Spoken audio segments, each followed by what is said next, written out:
दुल्हन के लिबास में अलका चुपचाप बिस्तर पर बैठी हुई थी। आज अपने ससुराल में उसकी पहली रात थी। कई सारे अरमान, कई सारे सपने उसके सीने में जोर जोर से धड़क रहे थे। तभी शेरवानी पहने हुए अंकित कमरे में आया और उसके बगल में आकर बैठ गया। अलका के दिल की धड़कन उस समय इतनी बढ़ गई कि उसकी आवाज को वो खुद सुन सकती थी। तभी अंकित ने उससे कहा, देखो, मैं तुम्हें किसी गलतफहमी में नहीं रखना चाहता और बातों को घुमा फिरा कर कहने की मेरी आदत भी नहीं है। इसलिए मैं तुमसे साफ साफ एक बात कहना चाहता हूं कि। ये कहकर अंकित थोड़ी देर के लिए खामोश हो गया। अलका को समझ नहीं आ रहा था कि अंकित क्या कहने वाला है। उसके मन में हजार तरह की बातें घूमने लगी। तभी अंकित ने कहा, अलका, तुम मेरे पिता की पसंद हो, मेरी नहीं। इसलिए तुम मुझसे किसी तरह की उम्मीद मत रखना। ठीक है कि हम दुनिया की नजर में पति पत्नी हैं, लेकिन इस कमरे के भीतर तुम मेरे लिए बिल्कुल अनजान हो। क्या मैं आपकी इस बेरुखी का कारण जान सकती हूँ? उसका कारण तुम हो, तुम्हारा रंग है। अरे मेरा तुम्हारा कोई मेल नहीं है, कोई नहीं। कहां तुम और कहां मैं? अरे 50 सवाल लोग मुझसे पूछेंगे जब तुम मेरे साथ बाहर जाओगी कि ऐसा क्या देख लिया मैंने तुम में जो मैंने तुमसे शादी कर ली। अंकित ने अलका को बहुत सुनाया।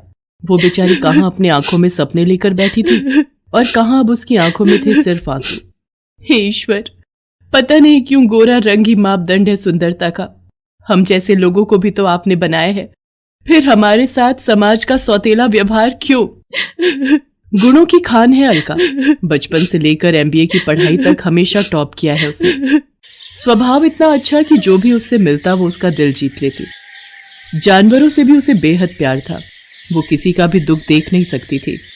लेकिन तमाम अच्छाइयों के बावजूद उसके रिटायर्ड पिता जयशंकर और मां सावित्री देवी बहुत परेशान रहते थे और उनकी परेशानी का सबसे बड़ा कारण था अलका का काला रंग। जी, आप मेरी बात तो सुनिए।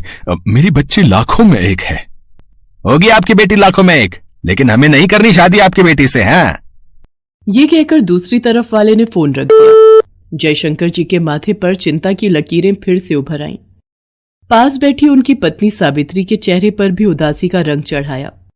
पता नहीं क्या भाग्य लेकर जन्मी है हमारी बेटी। मैं तो परेशान हो गई हूं जी।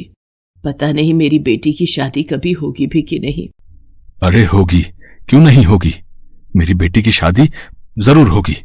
लाखों में एक है वो, क्या कमी है उसमें? कमी तो कुछ नहीं है जी, लेकिन हमारे समाज में खूबसूरती का पैमाना गोरा रंग है और हमारी बेटी वहीं पीछे रह जाती है। वो दोनों बातें कर ही रहे थे कि तभी जयशंकर जी के मोबाइल की घंटी बजी। उनके फोन पर अलका कॉलिंग दिखा रहा था। हाँ बेटा, कहाँ है तू?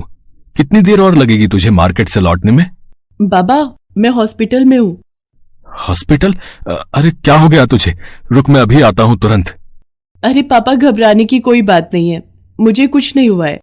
असल में मैं जब घर लौट रही थी तो रास्ते में एक के अंकल सड़क के किनारे घायल अवस्था में पड़े थे। उन्हें किसी ने टक्कर मार दी थी। लोग उन्हें देख तो रहे थे लेकिन कोई उनकी मदद नहीं कर रहा था। मुझसे ये देखा नहीं गया और मैं उन्हें अस्पताल लेकर आ गई।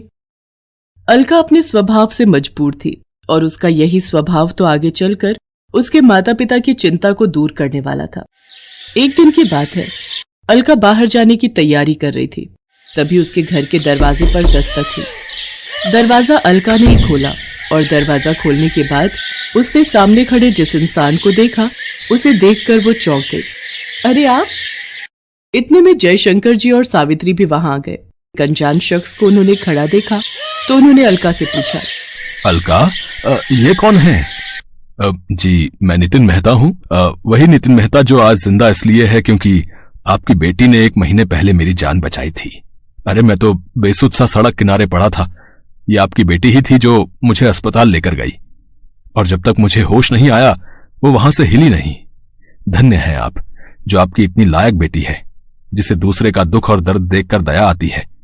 वरना आज के समय में लोग इतना बिजी हैं कि कहां उन्हें फुर्सत सड़क किनारे पड़े अनजान आदमी के लिए।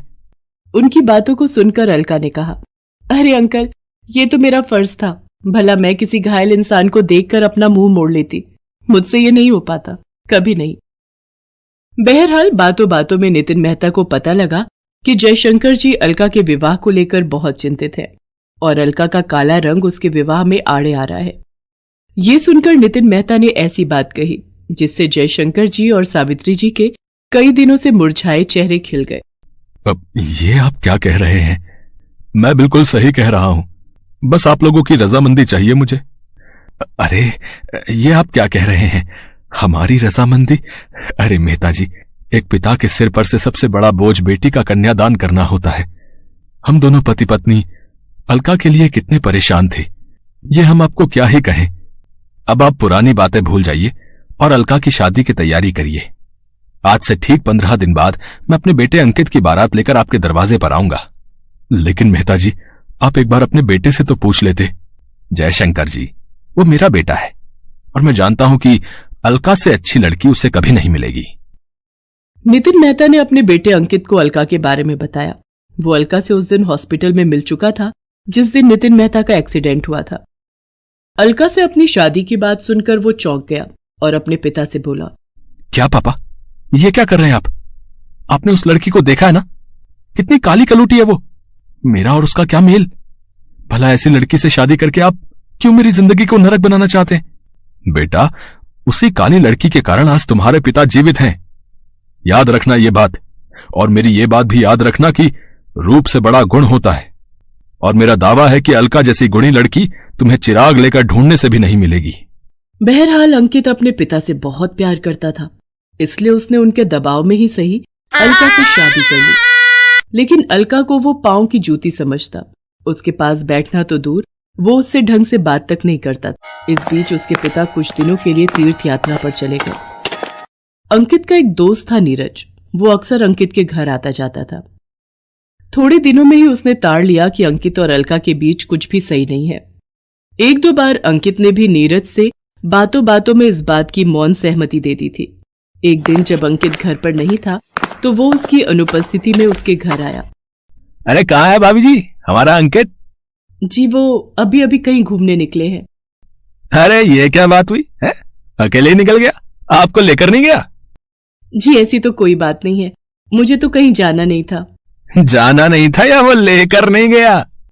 ये आप क्या कह रहे हैं? मैं उनकी पत्नी हूँ, जब चाहे उनके साथ कहीं भी जा सकती हो। अच्छा, वैसे ऐसा लगता तो नहीं है। नीरज का इस तरह से पर्सनल होना अलका को बिल्कुल पसंद नहीं आया, लेकिन वो अंकित का दोस्त था, इसलिए अलका ने उससे कुछ ज्यादा नहीं कहा। उसके बाद तो नीरज को जब भी मौका मिलता वो अंकित के घर पर धमक पड़ता और अलका को अपनी बातों के जाल में फंसाने की कोशिश करता। कभी आपकी चर्चा नहीं करता अंकित, है? सब ठीक तो है ना भाभी जी? हाँ हाँ सब ठीक है। वैसे कोई दिक्कत हो तो आप मुझसे कहें। अरे मैं हूं ना आपका देवर, आपकी सारी इच्छाएं पूरी कर दूंगा, सारी। आप समझ रही ना मैं क्या कह रहा हूं? नहीं, बिल्कुल नहीं समझ रही। और कौन सी इच्छाओं की आप बात कर रहे हैं? वैसे मुझे किसी चीज की जरूरत होगी तो मैं अंकित को बोलूंगी, आपको नहीं। नीरज बड़ा ही बेशर्म टाइप का आदमी था। उसे लगता था कि भले ही अलका का रंग काला है, लेकिन उसके भी तो जज्बात होंगे, उसकी भी तो एक आम लड़की की तरह इच्छाएं होंगी। इसलिए वो अपनी बातों के जाल में फंसाकर उसका गलत फायदा उठाना चाहता था। और एक दिन उसने सब्र की सारी सीमाएं तोड़ दी और अंकित की गैर मौजूदगी में अलका का हाथ पकड़ लिया। देखिए भाभी, कुछ चीजों को दबाना नहीं चाहिए। अगर दबाएंगे तो वो आप पर हावी हो जाएंगी। आप जवान हैं, आपकी जरूरतों को मैं समझता हूं। देखिए अंकित तो आपकी वो जरूरतें पूरी करने से रहा। आप कहें तो मैं आपकी आग बुझा सकता हूं। ये कहकर उसने अलका को गले से लगाने की कोशिश की, लेकिन अलका ने एक जोरदार तमाचा उसे खींचकर मार दिया।